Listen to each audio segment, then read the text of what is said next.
नमस्कार मैत्रिणींनो. तर आज आपण पाहणार आहोत प्रिन्सेस ब्लाऊजचा पुढचा भाग कसा कटिंग करायचा.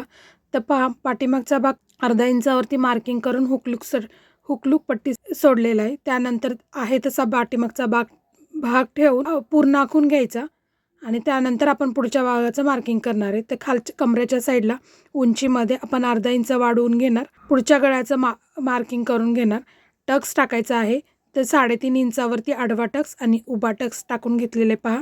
4 इंचावर मुंड्याच्या साईडला पण पाव इंच मार्किंग करून अशा प्रकारे प्रिन्स कटोरीचा आकार देऊन घ्यायचा. त्याच्यानंतर जो टक्स आहे त्याच्यासाठी 2 इंचावरती मार्क करून घ्यायचं आणि टक्सचं मार्किंग करून घ्यायचं. इथे टक्स कट होणार, त्याच्यामुळे कमरेच्या साईडला कमी पडू नये, त्याच्यामुळे बाहेरच्या साईडला कमरेच्या साईडला 2 इंच वाढवून घ्यायचे आणि अशी तिरकी रेष देऊन मुंड्याला कमरेच्या साईडला जेथून आपण टक्स दिलता त्या टक्सच्या तिथे तिरकी रेष मारून घ्यायची आणि अशा प्रकारे दोन्ही बाजू जॉईंट करून त्यानंतर आपल्या पूर्ण ब्लाऊजची कटिंग करून घ्यायची.